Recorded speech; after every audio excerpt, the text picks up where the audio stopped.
அதாவது எல்லா டெட்டுமே நான் மட்டம்னு சொல்ல மாட்டேன். நீங்க கடனே வாங்கக்கூடாதுன்னு நான் சொல்ல மாட்டேன். சப்போஸ் நீங்க ஒரு ஹவுசிங் லோன் வாங்குறீங்க. நீங்க ஒரு கிரெடிட் கார்டுல போயிட்டு ஒரு ரிவால்விங் கிரெடிட் எடுக்குறீங்க. 36லேருந்து 48% இன்ட்ரெஸ்ட். இது எல்லாமே வந்து ஒரு ஃபினான்ஷியல் புற்றுநோய் மாதிரி. Complete liability, pure liability. அதிக வட்டி கொடுக்கக்கூடிய கடனை அடைச்சதுக்கு பிறகு ஹோம் லோனையும் அடைக்க வேண்டிய அவசியம் இல்லை. ஒரு ப்ராப்பரான ரோல் ஓவர் பிளான் இல்லாம கோல்ட் லோன் எடுத்துட்டு எவ்ரி இயர் அவங்க போய் அதை ரோல் ஓவரே பண்ணிட்டு இருக்கும்போது அந்த very purpose of taking a gold loan will get defeated. வணக்கம், வெல்த் வித் கௌஷிக் சேனலுக்கு உங்க எல்லாரையும் வரவேற்கிறேன். 9 பாயிண்ட் ஃபினான்ஷியல் ஃப்ரேம்வொர்க் பத்தி சீரிஸ் 1 to 4 நம்ம பார்த்துக்கிட்டு இருக்கோம். இப்போ நம்ம பார்க்க போறது சீரிஸ் 5. இதோட ஹெட்டிங் என்ன அப்படின்னு பாத்தீங்கன்னா, டெட் டெமாலிஷன். அதாவது என்னன்னா, இஎம்ஐ சிறையிலிருந்து எப்படி வெளியே ஓடி வருது. ஸோ இந்த பில்லர் 5 பத்தி உங்களுக்கு நான் எக்ஸ்பிளைன் பண்றதுக்கு முன்னாடி ஒரு விஷயம் உங்கள்கிட்ட நான் கேட்க விரும்புறேன். ஸோ நீங்க சீரிஸ் 1ல இருந்து சீரிஸ் 4 பார்த்துட்டு இதுதான் எக்ஸாக்டா எனக்கு வேணும் அப்படின்னு நீங்க நினைச்சீங்கன்னா, ஒரு விஷயம் நான் உங்களுக்கு சொல்ல விரும்புறேன். இன்டெலி 360ல நாங்க இதை ரியல் ஃபேமிலிஸ்க்கு நாங்க பண்ணிக்கிட்டு இருக்கோம்.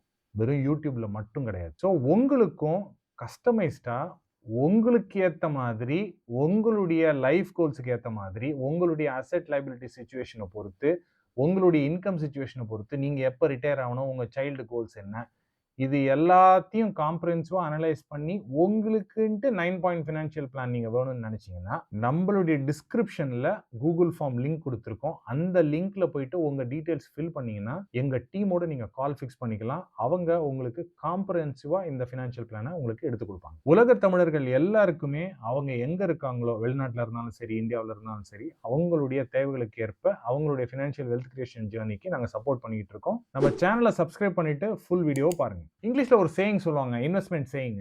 The most powerful return that you may get in your 20s and 30s is not the return from stock market. It is eliminating debt. நான் ஒருபடி மேல போய் எலிமினேட்டிங் பேட் டெட்னு நான் சொல்லுவேன். அதாவது எல்லா டெட்டுமே நான் மட்டம்னு சொல்ல மாட்டேன். நீங்க கடனே வாங்கக்கூடாதுன்னு நான் சொல்ல மாட்டேன். சப்போஸ் நீங்க ஒரு ஹவுசிங் லோன் வாங்குறீங்க, 7.25% இன்ட்ரெஸ்ட்ல வாங்குறீங்க, அதுல இருந்து உங்களுக்கு ஒரு 3-4% ரெண்டல் ரிட்டர்ன் கிடைக்குது, ஒரு 5-6% அந்த ப்ராப்பர்ட்டி அப்ரிஷியேட் ஆகுது. It is a very very good debt, no doubt about it. So இந்த debt will make mathematical sense for you. But ஆனா நீங்க ஒரு கிரெடிட் கார்டுல போயிட்டு ஒரு ரிவால்விங் கிரெடிட் எடுக்கிறீங்க, 36லேருந்து 48% இன்ட்ரெஸ்ட். பர்சனல் லோன்ல போயிட்டு 16லேருந்து 18% இன்ட்ரெஸ்ட்டுக்கு லோன் எடுப்பீங்க. நிறைய இன்னைக்கு buy now pay later schemes எல்லாம் வந்திருக்கு. அதுல போய் தேவையில்லாத பொருளை போயிட்டு வாங்கிட்டு திருப்பி ரிட்டர்ன் கிடைக்கும்போது உங்கள்ட்ட பணம் இருக்காது. இது எல்லாமே வந்து ஒரு ஃபினான்ஷியல் புற்றுநோய் மாதிரி. It grows faster than your investment. So good debt bad debt பத்தி ஒரு ஃபியூ எக்ஸாம்பிள்ஸ் பார்த்தோம். இதை இன்னும் கொஞ்சம் எலாபரேட்டா பார்க்கலாமா? Good debt with bad debt இதை வந்து நம்ம ஒரு டெஃபினேட்டிவ் கைடு நம்ம சொல்லலாம்.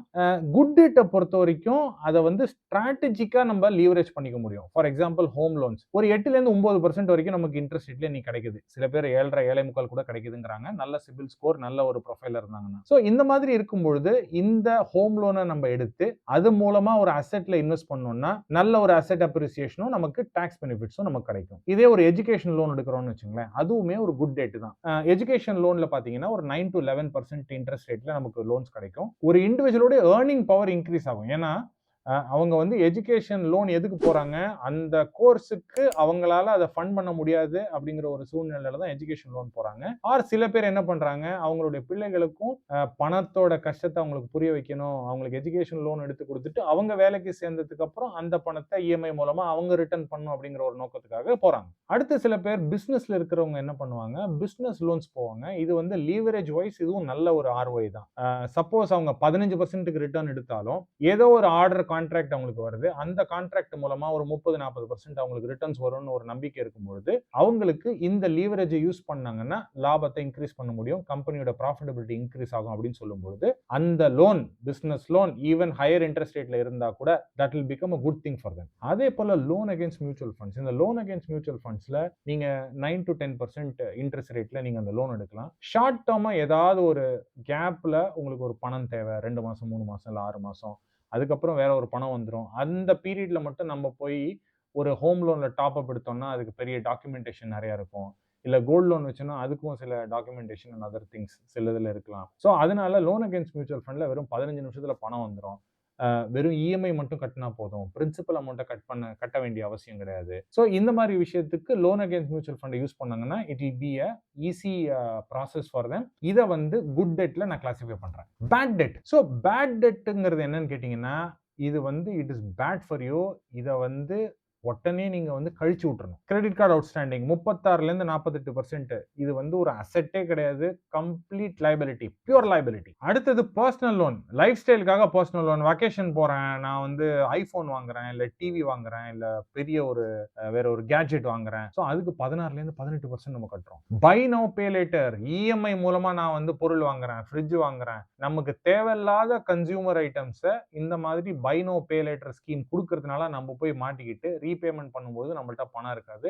அந்த சமயத்துல பீனல் இன்ட்ரெஸ்ட் கட்டிட்டு இருப்போம். அடுத்ததா எல்லாருமே கோல்டு லோன எல்லாமே நல்ல loan, it's a good debt அப்படிங்கிற மாதிரி சொல்றாங்க. ஆனா ஒரு ப்ராப்பரான ரோல் ஓவர் பிளான் இல்லாம கோல்டு லோன் எடுத்துட்டு எவ்ரி இயர் அவங்க போய் அதை ரோல் ஓவரே பண்ணிட்டு இருக்கும்போது அந்த very purpose of taking a gold loan will get defeated. ஏன்னா மோஸ்ட் ஆஃப் த டைம்ஸ் இந்த கோல்டு லோனோட எண்ட் யூஸ்ங்கிறது பாத்தீங்கன்னா ஒரு தேவையில்லாத ஒரு விஷயத்துக்கு தான் போகுது அப்படிங்கிறத ஒரு சர்வேல ரீசெண்டா சொல்லியிருந்தாங்க. ஓகே, இந்த டெட்டை எப்படி டெமாலிஷ் பண்ணலாம்? I can call it debt demolition method. இந்த மெத்தடுக்கு அவலான்ச் மெத்தட் அப்படின்னு சொல்லிட்டு நான் பேர் வச்சிருக்கேன். இந்த அவலான்ச் மெத்தட்ல 5 ஸ்டெப்ஸ் இருக்கு. டீடைலா பார்க்கலாம். ஸ்டெப் 1, உங்களுடைய எல்லா கடனையும் லிஸ்ட் அவுட் பண்ணுங்க.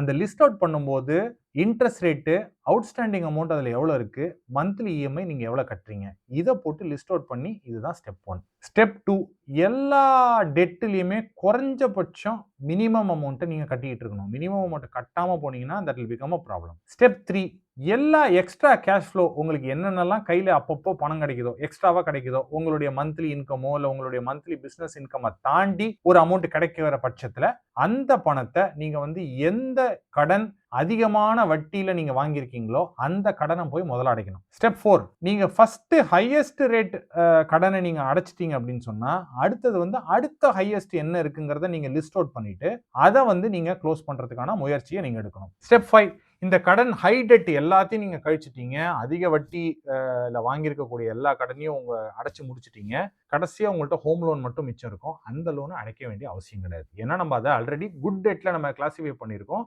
உங்களுக்கு கம்மியான இன்ட்ரெஸ்ட் ரேட்ல இருக்கக்கூடிய ஒரு லைபிலிட்டி.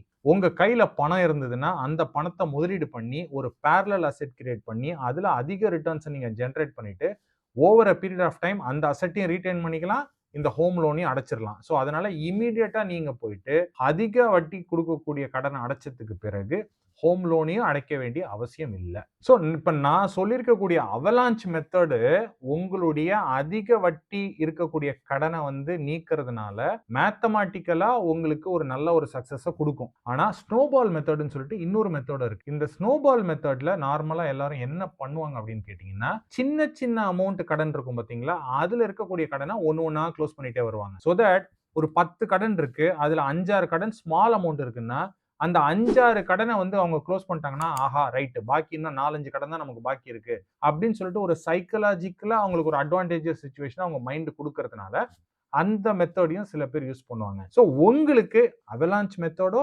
ஸ்னோபால் மெத்தடோ எந்த மெத்தடோ உங்களுக்கு பிடிச்சிருக்கோ அந்த மெத்தட் நீங்க ஃபாலோ பண்ணிக்கலாம். So coming back to the 9 point financial framework. இந்த டெட் ஃப்ரீ டார்கெட் எந்த இயர் உங்களுடைய 9 பாயிண்ட் ஃபினான்ஷியல் ஃப்ரேம்வொர்க்ல 9 இயர்ஸ் நம்ம சொல்லியிருக்கோம் இல்லையா, அதுல எத்தனாவது வருஷம் அப்படின்னு கேட்டீங்கன்னா 3rd or 4th year typically. So இந்த வருஷத்துல நீங்க என்ன பண்ணுவீங்க, அதிக வட்டி இருக்கக்கூடிய கடன்களை ஃபர்ஸ்ட் க்ளோஸ் பண்ணுவீங்க, ஹோம் லோனை மட்டும் பாக்கி வச்சுட்டு. ஸோ இந்த மாதிரி நீங்க பண்ணும்பொழுது கிட்டத்தட்ட 20லேருந்து 30% off your monthly income gets freed up. இந்த பணத்தை நீங்க முதலீடு பண்ணும்பொழுது தான் அது over a period of time உங்களுடைய வெல்த் கிரியேஷன் ஜேர்னியோட ஃபல்க்ரமா இருக்கும். அண்ட் அங்கதான் உங்களுடைய ரியல் காம்பவுண்டிங்கே ஸ்டார்ட் ஆகும். இந்த வீடியோவை நீங்க ஸ்டாண்ட் அலோனா பாத்தீங்கன்னாலே உங்களுக்கு புரியும். பட் இருந்தாலும் இந்த 9 பாயிண்ட் ஃபினான்ஷியல் ஃப்ரேம்வொர்க்ல சீரீஸ் 1லேருந்து சீரீஸ் 4 வரைக்கும் நம்ம ஆல்ரெடி வீடியோஸ் நம்ம பப்ளிஷ் பண்ணியிருக்கோம். அந்த வீடியோஸை டிஸ்கிரிப்ஷன்ல இருக்கக்கூடிய லிங்க்ல இருக்கு, அதை நீங்க பார்க்கலாம். இல்ல மேல கார்டு இருக்கும், அதை பார்த்து அந்த வீடியோஸை நீங்க பார்த்து புரிஞ்சுக்கலாம். இந்த வீடியோ கண்டென்ட் உங்களுக்கு பிடிச்சிருக்கு அப்படின்னு சொன்னா லைக் பண்ணிட்டு உங்களுடைய ஃப்ரெண்ட்ஸ் அண்ட் ஃபேமிலி மெம்பர்ஸ்க்கு வீடியோவை ஷேர் பண்ணுங்க. தேங்க்யூ.